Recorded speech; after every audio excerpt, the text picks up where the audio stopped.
Style and ambition, Third Street Talk. excellence in position. Tonight we make history living. Third Street Talk. Upscale on third.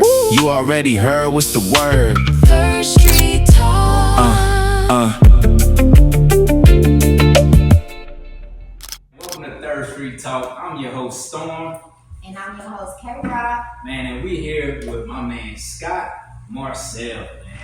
I'm super excited to talk to you today, man. I got a chance to see you. We got a chance to watch you live one time, but the audience don't know much about you. So tell us a little bit about who you are, man, and what you doing and what you got going on. Let's see. My name is Scott Marcel. I'm a veteran. I'm a father. I've been married for 20 years, raised 2 kids, got them both out the house.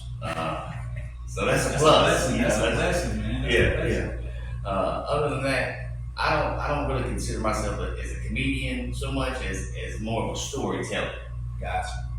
And you know, my stories come from, I wouldn't say survival, but resilience. Because survival is accepting something, and resilience is whenever you accept it and you moved on. So Right. I try to turn the things that used to make me alone in life, I try to turn that into positive. You know, my traumas into something that everybody can laugh about. Man, that's some good stuff right there, man. You always gotta find a way to cope. And that sounds like a way that you found to cope with your pain, your trauma. That's good, man. That's good. Yeah, so I got a question. So tell me a little bit more about your comedian career.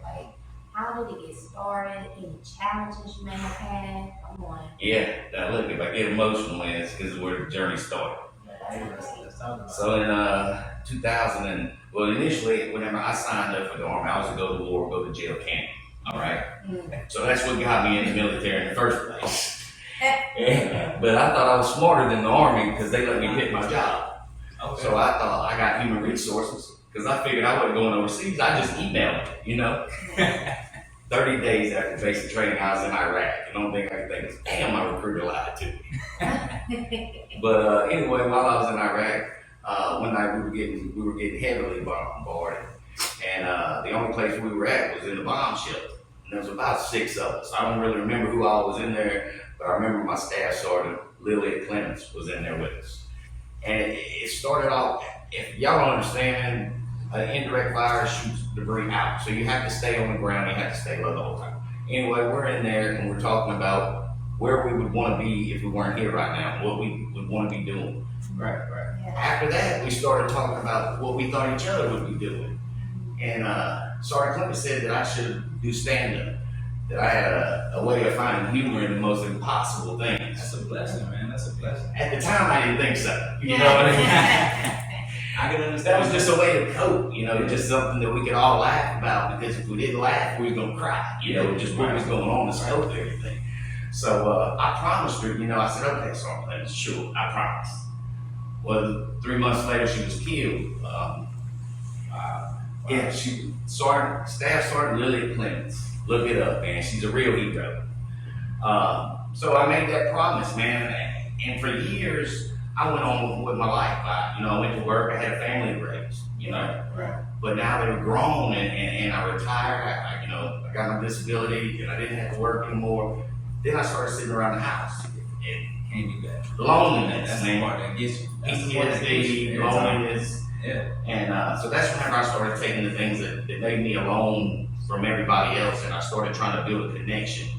And so now, whenever people come up to me after the show and they say, I thought I was alone, you know, you're not alone. Right. You know, I don't have fans, but I have resilience. Like, everybody that comes to the shows, man, got problems. Yeah. But everybody's overcome those problems or they wouldn't be here. You know what I'm saying? So if we can build a connection, it's magical, man. Like the night the Juneteenth celebration. Yeah, Celebration. June 15th. It was just magical, man. And I look at it more as not a comedy show, man, more of like an adventure, like a ride. Yeah. You know what I mean? It's like stage comedy, and it's props, and it's misdirection, and if I can get you to laugh at something that used to make me feel alone, then I've healed from that. And then somebody out there can get the strength they need to beat those same demons. Yeah. Look, you made me laugh as soon as we got here. Because, Really? man, we saw you, but hallelujah. You I were would just show in up there. and he was We hallelujah. showed up, and then I look at your shirt and it says, "Be careful, or you'll end up next on my sandal." Like, oh my God! If y'all have Oh, not no, seen no. him in comedy, y'all need to go see Scott. He's so funny. Yeah, man. He's a true comedian, man. When I say he can put stuff together, and first and foremost, let me just say thank you for your service. Hey man, I Yeah, appreciate it. yeah, absolutely. I served as well. I'm still in Well, thank 15 you. years Thank deep. You know, I got trapped in the window, man. I couldn't open the window to get out. They They kind of pushed me out quick as they could. Yeah. But I let them. Right. So appreciate your service, man. I'm Thank glad you, you sir. survived because we would have never had the chance to get to meet you, and Yeah, much less talk to you absolutely. and hear your amazing, gift that God gave you. Yeah, So, I agree. So what impact are you trying to make on the community with what you got going on? Well, I mean, this is a launching pad. Like y'all launching, I'm launching. Things are happening, man. Things are, Yeah. now I got that free time, so I just started writing. And what I was doing the other night, that was just, that was at the beginning. Yeah. All right. That was back whenever I was saying cuss words out there and I was, whatever I thought was funny.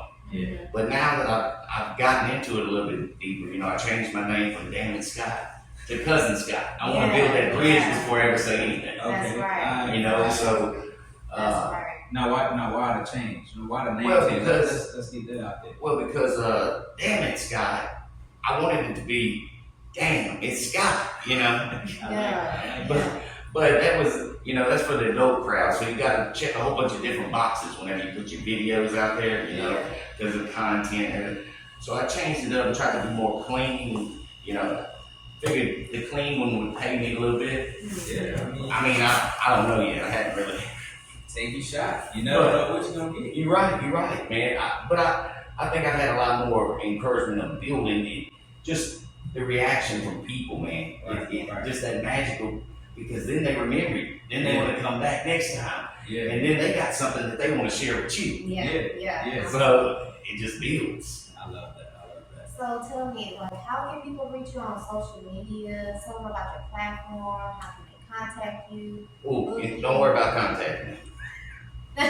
No. My name's Scott Marcel on Facebook. I got a little channel on TikTok. I go by Cousin Scott or Damn It Scott. One of them's still up there. I try to change it. I'll try to be, family friendly. Yeah. But the main thing that I want to do is I want to help fight loneliness, man. If you've ever had pain, it makes you feel alone, like nobody else is going through the same thing. And so if we can build a connection, this is the hub of Louisiana. We're 2 hours from everything, and there's nothing going on. Exactly. So all you people out there ain't got nothing to do. We want to do something with you. Like we want to do something together. That's right. There's so much talent in Seminole area, man. And I'm gonna show y'all something right now. We're gonna take a pause and watch a little clip from Scott Marcel, and let's see what he really brings to the table. All right, so let's check it out. Let's see. I've been doing stand-up for a few years now. I hadn't been that good at it until I got the cane. It really improved my ability to stand up. Now, if they call it sit down, I'd probably be a lot better at it. But then people get upset and call sit down lazy. And I don't understand why everybody's so upset with lazy people. Because we ain't never did shit. Straight up. Now look, whenever I was little, I grew up in multiple hoods. Maybe because we was poor and we got evicted a lot. But that shit used to really confuse me. Because my mom was a psychic. And she didn't see none of that shit coming. Now y'all know how they build streets, right? Because how they motherfuckers, wait, I said that one wrong, hang on. You know why they build sidewalks? Because not every motherfucker's built for the streets. And he's holding his neck and he's like, Dad, I got a tattoo. I jumped up out the bed to slap the shit out of him because he's holding his neck. But I don't know what it is, So I get over there and he's like, Dad, it's Japanese. It's a saying. And I'm like, oh shit, because I know how well my son looks shit up, right? He's like, oh, you wouldn't understand, Dad. You was born in the late 1900s.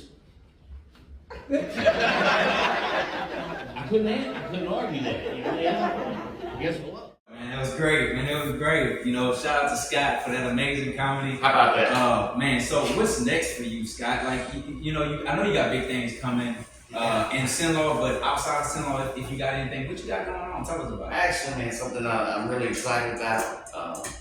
I was just recently invited to, or I got selected to be in Bob Hope's 6-week comedy boot camp, is what it's Come called. on, man. So, yeah. So, and from what I understand, man, a lot of these people that graduate from that then are selected to go on the USO tours and bring comedy to stressful environments, you know. Okay, now you're not gonna forget about us. Oh man, Okay, y'all coming that's with me, what I'm saying. man. Hey, I tell you from day one, we're riding together.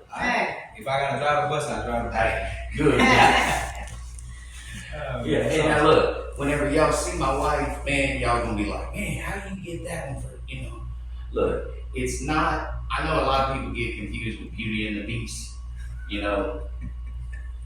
What do they call it? What's it? The Stockholm Syndrome. My wife is not having anything to do with Stockholm Syndrome. I had a lady come up and say, we seen Beauty and the Beast, we know. Oh my God. Come on. I'm telling you, listen, whenever I tell y'all jokes, I'm telling you my truth. I ain't lying. I can't remember to lie. I got a brain injury. I forget. See, this is why you gotta watch Scott live, man. You only get this type of entertainment with him. I mean, he got jokes that's just, you just don't know it's a joke until you know it's a joke, I guess, you know? I mean, like, for instance, okay, just one joke I want to say. And it ain't even a joke, it's my truth, man. Like, growing up, I grew up in multiple hoods, man. We got evicted a lot, we was poor. And that shit used to really confuse me, man, because my mom was a psychic. And she ain't seen none of that shit coming. But I love my mama. See, I can talk about it because it's my truth. She knows it's truth. I ain't lying about it. So I ain't throwing it. It's something we survive. We're resilient together, man. There's strength in that. So she didn't get a hint of what possible anything. She just kind of Look, man, missed that part. I didn't meet my father until I was 38. She missed that part. Oh my man. God. But hey, that's love, man. That's love. Like, my mama raised me at an early age by herself. So I ain't got nothing but love for my mom. So Well, Scott, look, man, it's been great to have you on the show. Yeah, give it up for Scott. Give it up for man. Scott. Yeah. Shout out to you. shout out to my wife, baby. I love you. If you could leave one message, though, one message for the community, because it's all about community engagement, right? We want to make sure that everybody feels some level of impact. If you could leave one message, a powerful message to them, let them know what they can do to keep aspiring to go for great things. What can you say? I want to let y'all know that your story's not over. As the narrator of your story, you determine what people know about you. Whenever I was hurt, I had to walk with a cane for 15 years. So I had to tell everybody every day one of the most traumatic events of my life and relive it. And that's trauma, so it hurts. Yeah. But what I learned was they don't remember the cane, they remember the story. So I said it so often, I started to see how to turn it to make them laugh. So many people, whenever they started laughing, it didn't hurt me no more. So it was a way to change the narrative of my story, but it's still my truth. Yeah. And together we can build off of that. And it's just twofold, and it just keeps rolling. That's beautiful. Everybody give it up for Scott one more time. Yeah. That's the most I heard. Appreciate you coming and just, taking part in Third Street Talk, man. We just want to take a moment and appreciate you for sharing your journey with us. And y'all stay tuned and get ready. This is it. Anything else for you? Yo. So Third Street Talk, man, we're so excited to have you on board, man. And look, all the fans out there that's watching Third Street Talk, thank y'all for tuning in. We're right here at Upscale Third event venue on 1016 3rd Street. Super excited to get this journey going. We're ready for more. And Scott, One last thing for me is, if you want to be VIP, this is where you gotta go to be treated like VIP. Hey. And don't forget, shout out to my boy right here. Got a big fight coming up that we all excited to see. this is about you, Scott. But I'm excited. Hey. Yeah, I'm excited for that. Hey, it's nothing but love, man. Together, man, we're stronger as a unit than any team, than any individual. Absolutely. That's it. Thank y'all for tuning in. We'll be excited to show y'all next show. Let's get it. Third Street Talk. Toasted up for the vision, built from style and ambition. Third Street Talk. Excellence in position, tonight we make history.